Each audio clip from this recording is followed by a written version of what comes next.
Hello and welcome back to our Vlandian Night adventures. And, well, we're currently in a bit of a sticky situation here. So, here's the lowdown. The Northern Empire declared war against us, or at the very least the Vlandians wanted to declare war against them.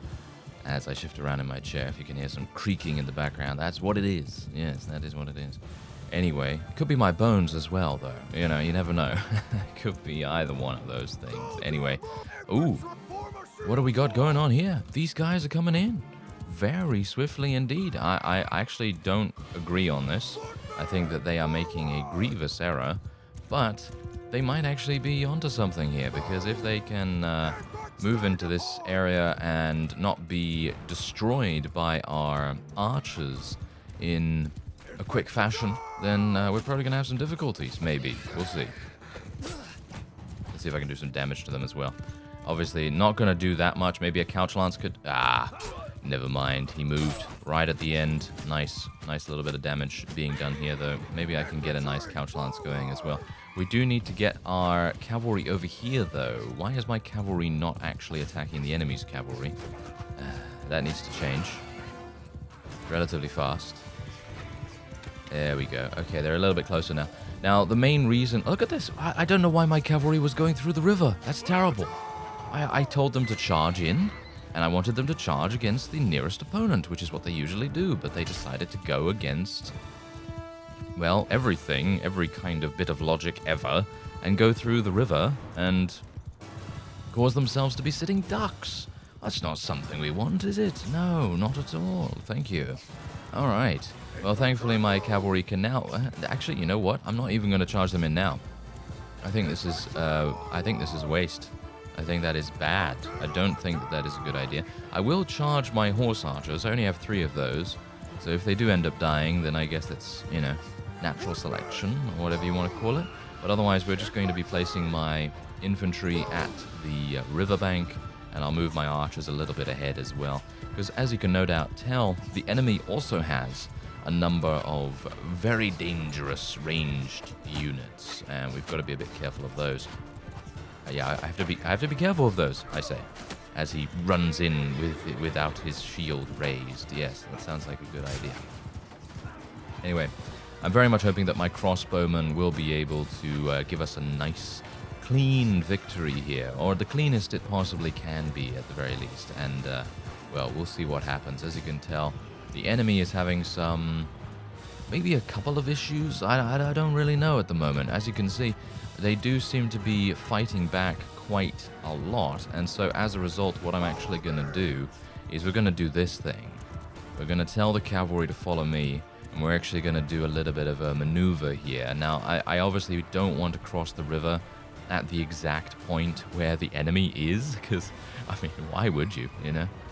Why would you do that? That's just a tactically flawed strategy, and we definitely don't want to do that. Like 99% of the time that I'm doing things, it's usually 99% flawed. But every so often, I have those glimpses of, you know, masterful tactics where I just charge straight on in immediately.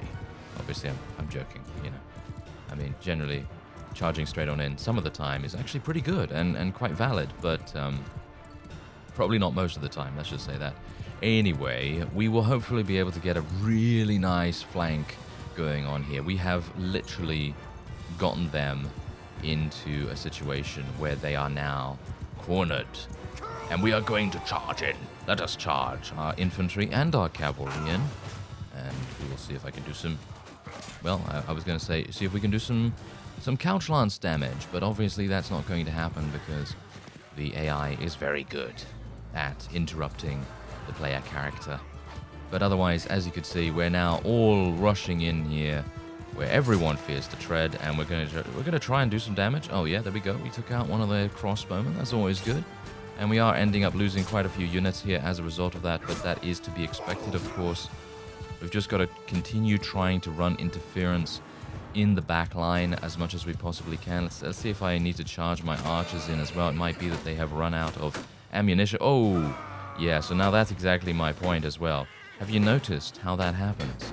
The AI is really good at targeting the player character, But if the player character is not targetable, in other words, if their shield is up or something like that, then they're just going to target your mount.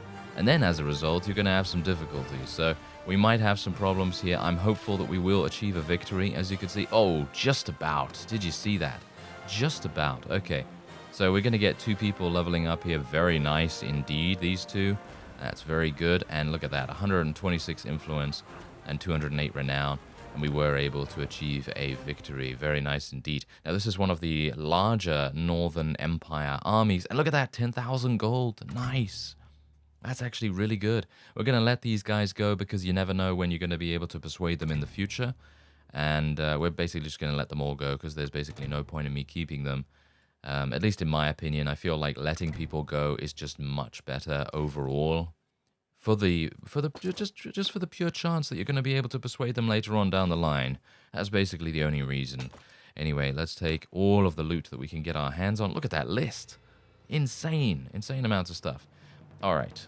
So now I'm in a bit of a spot of bother here because I am very injured. I have lost a lot of troops, but that's okay because, as I said, we have achieved a victory and weakened the Northern Empire significantly. If you take a look at their diplomacy, I had a look at it before we went in here. They had 18,000 or so, and now they have 17,500. I think I removed 1,000 of their combat strength, which, in my opinion, is worth it. I think that's worth it. Even though it may seem like a small victory right now, I think it is definitely going to pay off in the end, because being able to eliminate those vassals, get them sent back to their, to their respective fiefs, they're going to have to rebuild their armies, rebuild each an individual army, and hopefully they won't be able to retrieve a number of very, very strong units immediately. I know that the developers of Bannerlord kind of changed how that works, because back in previous versions, what would happen is you would defeat someone, and then that someone would just come back instantly, but only with recruits, and that is to be expected, of course. I mean, that's quite realistic, isn't it? With the exception of obviously taking from garrisons, and that's exactly what they did. They changed it so that the vassals would indeed take units from the garrison to more adequately fill out their armies with all varieties of different kinds of tier of unit.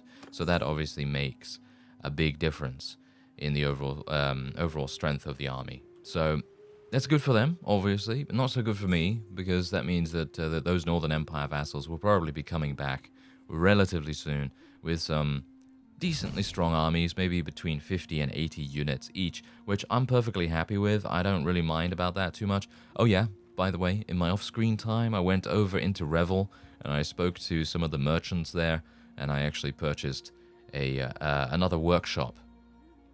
I believe it's a brewery. I made a brewery because there's actually no workshop available that utilizes fish, as far as I'm aware. Obviously, do bear in mind that maybe they'll add some more, or maybe some mods will add something, about that. But from what I have seen so far, there are no workshops that benefit from that, which is actually kind of weird. Maybe I'm missing it. Maybe I missed it. I'm not entirely sure. But as far as I'm aware, fish is not used in any workshop. And as a result, I had to purchase a brewery because they use grain, and there is a village that produces grain nearby. There are 2 fish villages, however, which would have been really nice, but unfortunately that's not the case. Okay, so let's have a look here. What are we going to go for? Increase settlement prosperity by... Is that 1 to 2, or is that half? Is that half, or is that 1 to 2? I assume 1 to 2 every day. Well, prosperity, that's pretty good, that's pretty good. But I'm not entirely sure what this does. Increases village hearth growth rate by 20%. Also, the party gets healing rate bonus when waiting in villages. I don't really do that. I don't really wait in villages at all, so I guess I'm going to take pristine streets. I really don't know which one's going to be really paying us the most dividends there, but anyway, just going to upgrade my troops, and what we're going to do is we're going to place these guys into the dungeon. That's actually what I've also been doing. As you can see right here, I placed all these guys back in the dungeon, and we're going to be doing the same thing with these fellows as well. There we go, because now what's going to happen is, hopefully, because of my improved garrisons mod, hopefully they're going to be able to recruit a number of prisoners from the dungeon, and then I'll be able to come back here and see that there's, 100 extra prisoners that have been converted, and then we'll be able to take them into our army and actually be somewhat effective, and that's exactly what I'm going to do here. I'm actually going to take a couple of tier 4, maybe even tier 5 units into our army here. Unfortunately, the caliber of unit is pretty bad. Yeah, it is pretty bad. However, Nevyank's castle is only a stone's throw away. Technically, I'd actually be able to jump from this area over here to here, but obviously in real terms that would never happen because it's such a large army that I'm currently running with that it's just never going to work. Ooh, what's actually going on here? Ah, we took a castle. Fantastic. Oh, very nice. Okay. I actually don't know where that castle is. Oh, there. Oh. I don't know why they would take that, to be honest. I feel like this castle right here and moving through Stygian territory is much more logical. But yeah, I'm going to have to get my own army to be able to do that, I assume. Which is probably doable now, because as you can see, I have 663 influence. I'm actually gaining 12 influence per day, if you can believe that. It's pretty amazing, isn't it? I'm not entirely sure how I actually even started gaining that, to be honest. I feel like I have been wallowing in low influence for such a long period of time that I'm not used to it. Anyway, yeah, that's obviously going to be quite a significant problem. I obviously can't give this to myself or give it to anyone else at the moment, but I'm pretty happy with giving this to someone like Ekarand or Misui. I think, wait a minute, I'm going to spend Are you serious? Oh, yeah, it's because of peerage. It's because of peerage. Oh, I hate that policy. That policy is so annoying. Okay, yeah, we're going to have to do something about that policy. Maybe I can actually remove it now. It's going to cost me 100 just to propose abolishing it, and then it's going to cost me even more. I mean, I think I've done this in a previous episode, so you should be able to see what happened there, but I think it was going to cost me like, what was it, 1100 or something? 1100 influence to be able to abolish that thing? Just because I was going against the majority. It's actually amazing how, well, shall we say, how pure a democracy they have created in Vlandia, because if I wanted to be a ruler with an iron fist, I'd never be able to do that because of peerage.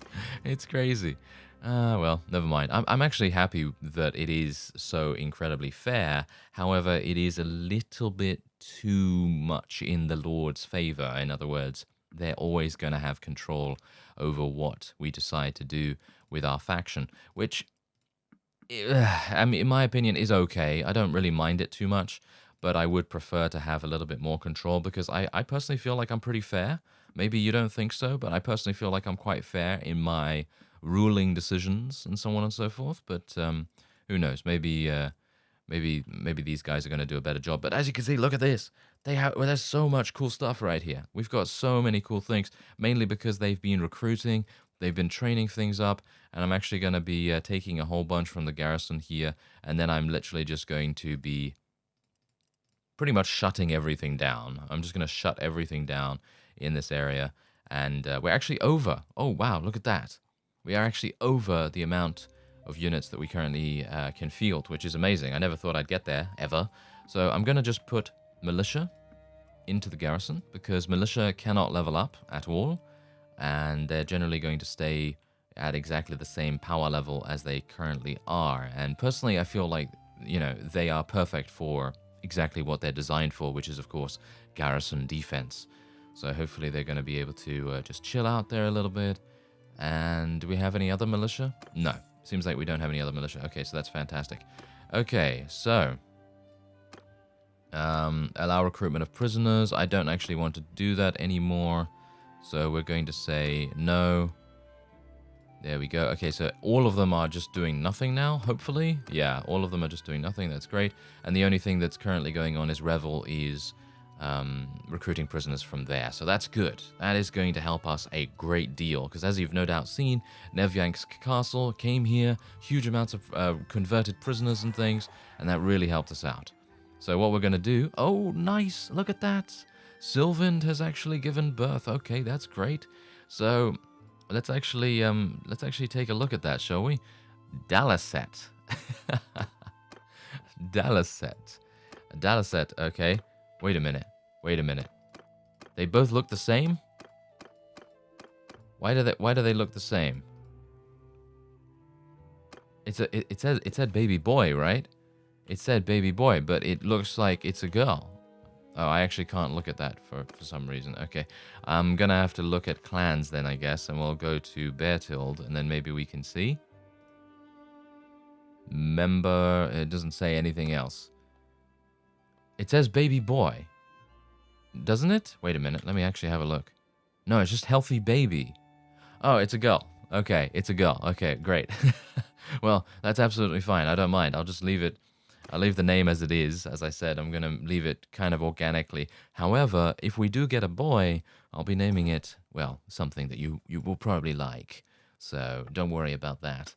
All right, so let's just go over here and sell a bunch of stuff. There we go. Look at that. Give me that money. I want to try and bankrupt these guys as much as I possibly can every single time I'm around here, if I can.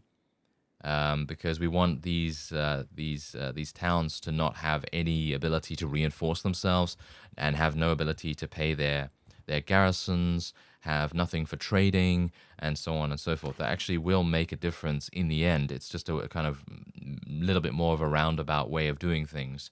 But personally, I prefer this over, brute forcing stuff, because subtlety is actually kind of useful. Amazingly enough, it can make quite a few people crumble before you if you just do a little bit of subterfuge here and there. Now we are losing a huge amount of money as well, so it's a good idea if we do a little bit of economic looking after, shall we say?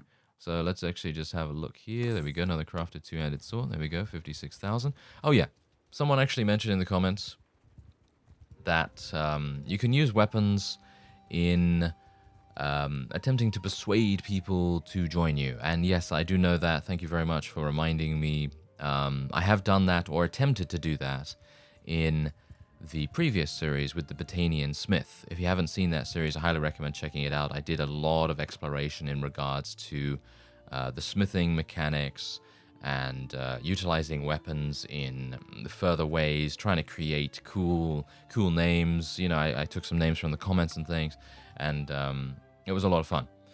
Ooh, I'm actually gonna, yeah, let's get this guy. There we go.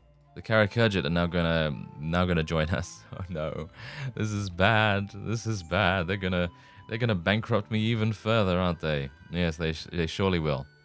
They surely will. Oh well, never mind. Okay, but yes, anyway, I have attempted to use the weapon trading thing as a bargaining chip. Unfortunately, that hasn't really worked out too well for me in the past. It has always resulted in, well, pretty much nothing happening, just a kind of same outcome as it always is, unfortunately. So I don't know whether I can really justify doing that again, but who knows, maybe I'll have an opportunity to do something about that. Let's actually go into the smithy right now and have a look at Thorgood, because no doubt he's going to be able to do something nice. Let's get something going on here. We're going to have to refine some more stuff actually first. So let's just do this. I don't have that much charcoal, unfortunately. So oh, are you serious? Okay, yeah, this is not really going to work out too well, but okay, well, we'll just try our best. We'll try our best. Okay, so let's have a look. Yeah, this is probably going to be decent. We're going to make the hilt, or the grip, pretty good. This seems pretty nice. And we'll do this one, I guess. I mean, that's a tier 3. I kind of like the tier 4 stuff. So I'm going to go for a tier 4. And then we'll see what we can do. So let's make a couple of extras. Because you never know. Maybe you're going to come across someone that is just about ready to join you, but you don't quite have the funds for it, so you can just chuck a sword at them, impale their faces. No. You can chuck a sword at them and be like, hello, look at this. This is a sword. Would you like this? You know, so on and so forth. Anyway, this guy is actually looking to raid this village. I will not have it, even though it is a part of our enemy's village, or technically our enemy's village, I suppose, but we're going to be attacking him and seeing if we can maybe increase our relation with some of the Botanians, because, let's face it, if we can improve our relation in any way, shape, or form, at any point, that's a win, you know? That's a win, because that will inevitably make us much better at persuading people to join us and everything. Oh, that guy got murdered. Ooh, that was brutal. That was absolutely brutal. Oh, nice. That was another brutality right there. Very good indeed. Unfortunately, it's it's kind of rare for that to happen, in my opinion. I feel like that is kind of rare because generally, as I've said before, couch lancing is quite hard unless the opponent is completely unaware of your presence. And obviously, because they are AI, they're not really unaware of it that much. They usually will know that you're coming towards them very, very quickly indeed. Ooh, nice hit. Good work. That was a nice one, Bruce. Very good. Nice one indeed. Carry on. Carry on. Doing exactly what you're doing. Very nice. Okay, so there you go. And he actually gained a level as well, by the way. And look at that. 30 influence and 40 renown for such a small battle. I'm actually kind of surprised. Alright, so we're releasing him. He does not like it one bit, as you can tell. We're going to rescue some prisoners. Rescue some prisoners as we can do that. And we're going to move on to the loot. Oh, yeah, give me all that. That is nice. I found that loot is actually super, super good. In general, like, it's always been good. And you do get a very significant amount of it in pretty much every fight. So, pretty happy with that. And what do you think? The next thing that the developers nerf is that, right? Because I think they didn't they nerf workshops? I think they nerfed workshops actually, and as a result, they don't really give you that much money anymore. Because initially, I think in a previous version, workshops would give you so much money that you'd literally be making like 10,000 per day or something like that. And obviously, that is imbalanced. That did need to be changed. That was way too much. And then smithing, I believe, was also having a bit of a problem too. And that also needed to be changed. And all kinds of things were overtuned, but obviously they've been dialed back. But I think workshops have maybe been dialed back a little bit too much, because they don't seem to really give that much for the investment, if you know what I mean. Because usually, let's just take Warband, right? Let's just take Warband, which is obviously the prequel to Bannerlord. Well, technically the prequel, even though it is set later in the chronology of the history of Calradia. Don't worry about all that stuff. But anyway, the point is, when you buy an Enterprise,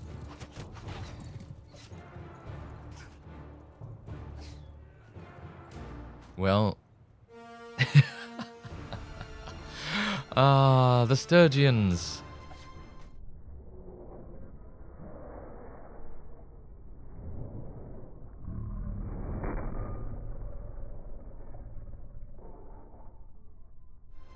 Is it the Sturgeons? Yeah, it got killed by Sturgeons. Okay. Yes, the Sturgeon mounted skirmishers, everyone. That they are so good and yet so bad at the same time. It's kind of weird because only they are capable of hitting me in the head from all the way across. Well, technically it wasn't even all the way across, but I was literally just commanding my forces. I just really can't believe that. It happens every single time to me. I need to be much more careful about these things. I really do. But it does lend itself to some rather amusing moments. Look at these. Look at my troops. My troops are after them like no one's business. Yes, very good. Chase them down. Thank you. Okay, so there you go. We gained some influence and so on and so forth. Oh dear. Okay. Yeah. Oh, look at that. The Bear-Tailed clan has advanced. Very good. Very nice indeed. Okay, so the Bear-Tailed clan's advanced to tier 5. that is nice. That gets us some additional troop space, which is good. And hopefully we can get some additional companions as well, because I don't know whether you've noticed, but I actually have full companions now, or at least I did. I don't know whether... Yeah, no, there we go. Because we have reached clan tier 5, I now have 5 extra slots for companions. So I'm pretty happy with that too. Anyway, what I was talking about before is enterprises. You spend like 12,000 or 10,000, I can't remember. It's either 10 or 12,000 for a weavery and dye works. And if you spend that in the best possible town, you're going to get about 600 to 700 per week. Yeah, per week. So if you spend 15,000 for a workshop in Bannerlord and you get 200 per day, then that's going to be 1,400 per week. So I guess that's pretty decent. But in the grand scheme of things, every single cost is much more expensive as well. You got to bear that in mind. You know, it's all relative, dependent on, obviously, you know, various economies and how much money you're getting from extracurricular activities like tournaments and smithing and so on. Anyway, troops in your formation take 20% less morale loss. Garrison, infantry, and governed settlements have their wages reduced by 20%. That could be very important. Infantry in your party have better fighting skill while in tight and shield wall formation. Ooh, that is actually really good. I don't know whether that really works, but I guess we'll take that. That sounds really fun to me, so I suppose we're going to do that. What else do we want to do here? I'm almost at 225 leadership, so I don't think I really need to... spend any more focus points here, to be honest. Maybe some more in engineering. Probably don't need that. One-handed weapon proficiency is probably going to be pretty good. And we'll go for some more vigor as well. We're going to get everything to 9. As much as we possibly can. So, but yeah, anyway. Workshops I feel are not enough at the moment. I mean, you can see quite clearly here, I'm making 960 from 2 workshops per day, but you can see that my wages, my total wages, are so incredible. That is obviously just due to the fact that I have a very large army, of course. I do have a very large army, so it is to be expected that my wages are going to be kind of large. However, I feel like I should have more from other things, like for example my taxes. You see my taxes? I'm getting 165 plus 11 from the castle and its associated village, and that's it. It's not enough, I feel. I am getting a good amount from the town, of course, but that is also to be expected because it's a town, and generally it has a lot of trade and so on and so forth. But maybe I'm just complaining for no reason. That's probably it. It's probably it. Don't just ignore me. It's fine. Just ignore me.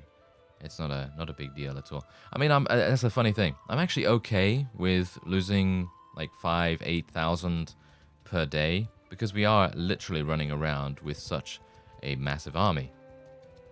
And I am able to supplement my income, as I've said, with extracurricular stuff like smithing. And apparently this guy has now caused me to not be in pursuit of this fellow any further, and we are now heading on over somewhere else. Which is not exactly what I wanted to do, but that is actually going to be it for this episode anyway. So I thank you very much for watching, and I'll see you next time.